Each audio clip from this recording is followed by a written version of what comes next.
Thank you, Mr. Speaker.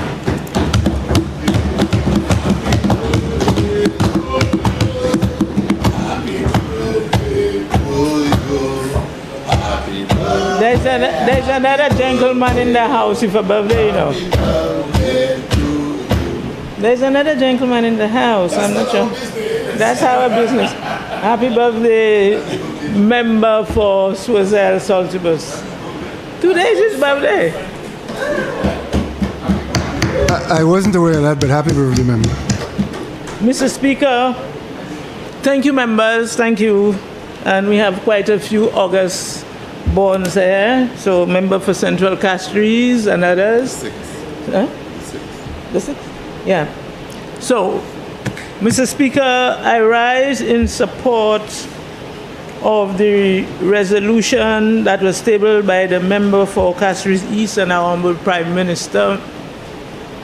But Mr. Speaker, before I speak on the resolution before me, I want to take this moment to express condolences to the family of Mr. St. Rose. What's his first name? Mr. St. Rose, and the passing of Mr. St. Rose, who worked with me at the Bank of St. Lucia. I also want to express condolences to the parents of the victims of the young persons who lost their lives during the past week or so, Mr. Speaker. Mr. Speaker, we are speaking today on a matter that is of national importance. And that matter is that of, we have two resolutions specifically, one on solar photovoltaic systems and the other specifically on the issue of sanitary products. But Mr. Speaker, today I want us, and the member for Castries East has spent quite a bit of time on the issue of the photovoltaic systems and its implications for us and energy savings. I want us to spend some time not only on the issue of sanitary products, but on the whole issue of imported inflation and the impact on our country. All of us know, we watch the news every day, of what has caused us to be in the situation that we are in. As we listen to the news, we see what is happening in developed countries, in the United States of America, in England, in Canada, and all of us, all of St. Lucia, we have relatives overseas. The impact of inflation on countries. So today, as a Minister for Commerce and as a member of the cabinet of this government, I stand proudly to say that I endorse not only the resolution that is before us today, but I endorse the various actions that this government have taken to contain imported inflation into this country. And I believe that the various speakers in their contribution must take a moment in terms of that public education that we're doing. That whole issue of imported inflation, what it is that as a government we can do to contain it. And I am pleased, and I want to take a moment to remind St. Lucia of some of the action that we have taken in this parliament from 2023 to now to contain the rising cost of goods and services, goods in particular, that we've imported. And I want to say some of the things that we have done as a government.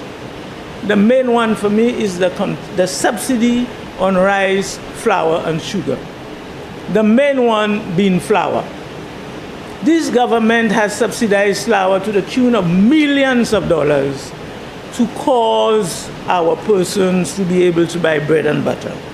And we must always continue to remind everyone who consumes bread that this government every day pays almost half of the price of the bread that you eat every day, every day, every day, every day, every day.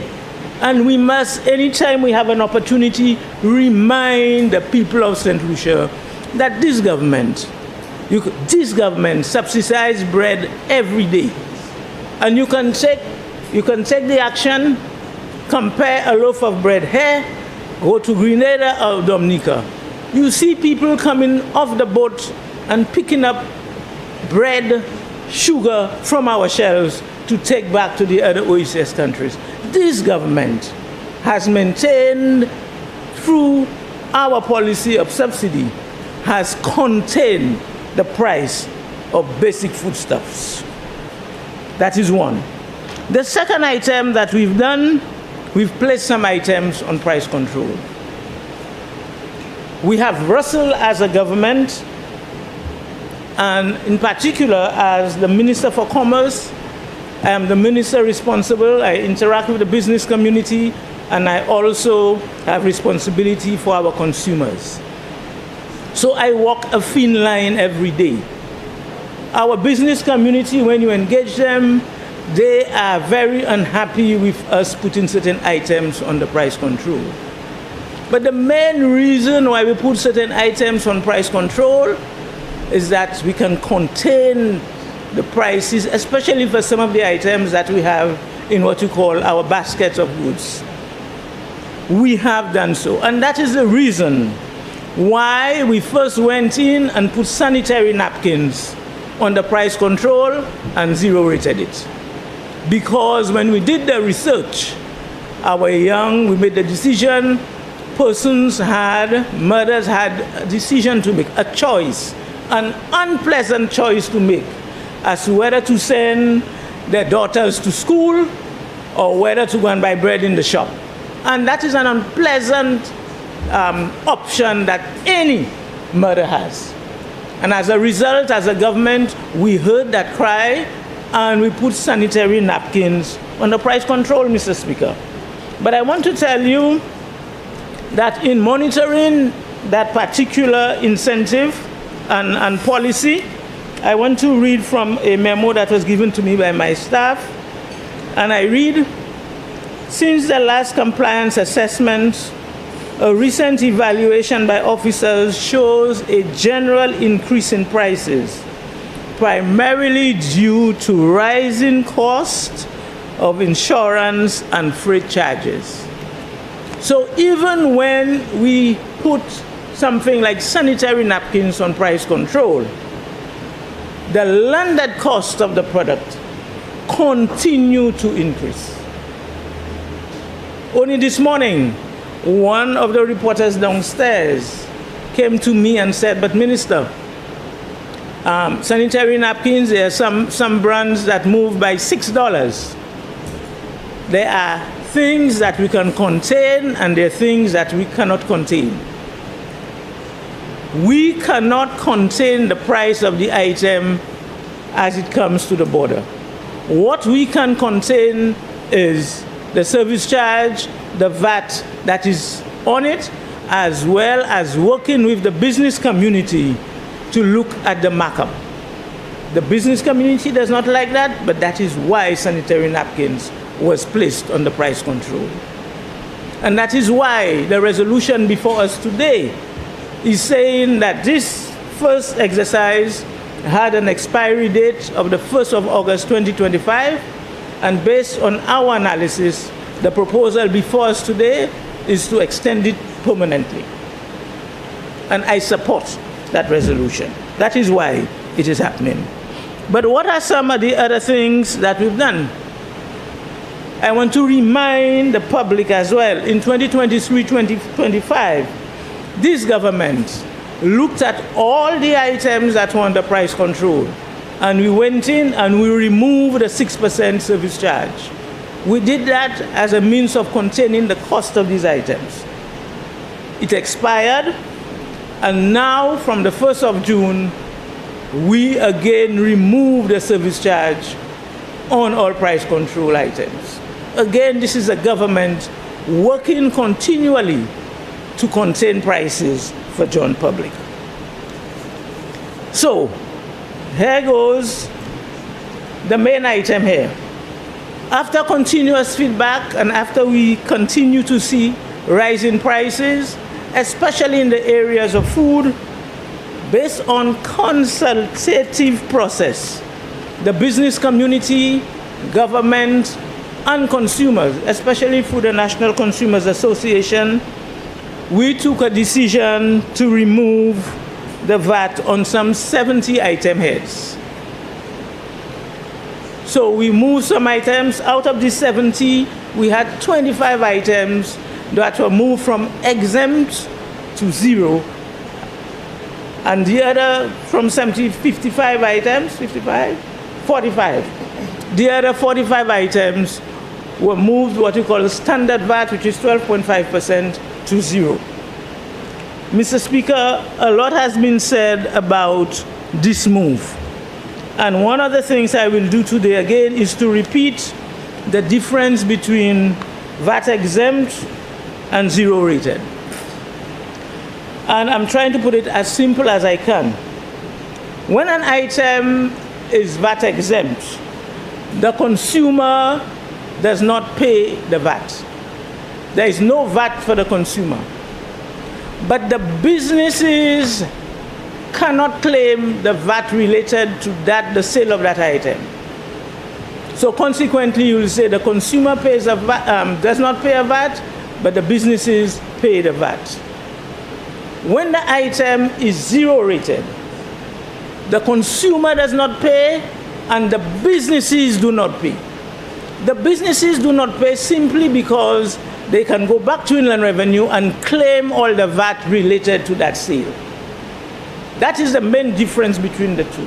And why did we make that change? Why did we make a decision to move exempt items from exempt to zero? Because we expect the business community to share that savings with the public. And Mr. Speaker, at our last sitting, I went in depth on that particular subject matter after the Honorable Prime Minister presented. And I was thoroughly disappointed in my former permanent secretary when he attempted to mislead the public. This issue that we are discussing, they are national issues. They are national issues, and we must take a national posture in discussing it with the public. We have a responsibility, all of us here, to speak the truth at all times. We cannot mislead the public. So, what has happened? That is why we expect, and I can tell you, in our approach, and I will speak a little later on our approach to monitoring what we are doing. So that is a difference. I think I can say so. Maybe I can try a minute to say so in Creole so that people understand. Nous n'y savons pas VAT exempt et puis zero rated. Zero rated means who ti ka achete produit pas ka payer VAT, business la pas ka payer. Business la pas ka payer parce que yo n'y a chance pour claim toute VAT la yo payer, gouvernement yo ça joine ni vie from gouvernement et puis nous ni espoir nous ka travailler avec yo pour yo séparer l'argent ça là yo joine vie pour yo séparer chaîne antimiette et ba ou antimiette les yo rebattre pouya les yo descend associé pouya ba ou ça c'est raison ça là. Et puis là où ni VAT zero rated, où quand tu as acheté produit pas qu'à payer pièce VAT, et business là même pas qu'à payer VAT parce que yo ça claim ni vie. That is the difference between the two, Mr. Speaker. So today, one of the things I want to speak on is the impact of that last policy decision when we placed 70 items on the moving them from standard and exempt to zero. And I am pleased that the customs people are here so they could hear some of the conversations. So I have a long list here, so I will not say which form it is, but we've taken, Mr. Speaker, a decision where we dealt with some of the supermarkets that are both retailers and wholesalers. We have our inspectors visiting the various supermarkets. We had already done so. We've had taken baseline data from all the supermarkets. And now we have our officers, as well as John Public. I must take a moment to thank the members of the public who are taken on their own to start collecting data. And they are now sharing that with us. And I want to encourage members of the public to continue monitoring what is happening, because that is your business. So out of the areas where we move from standard to zero, the results, and we have assessed it. We have our persons confirming. Up to yesterday, we sat for an hour. I sat for an hour and a half with my consumer affairs team. They have verifying those figures. We have something like baking powder, $61.95, and it is now $55.07. Anchor butter, 484 grams was $24.84. It's now $22.04. We have yeast, for example, $21. It's now $18.67. We have Bermuda Creeks crackers, $2.50. It is now $2.25.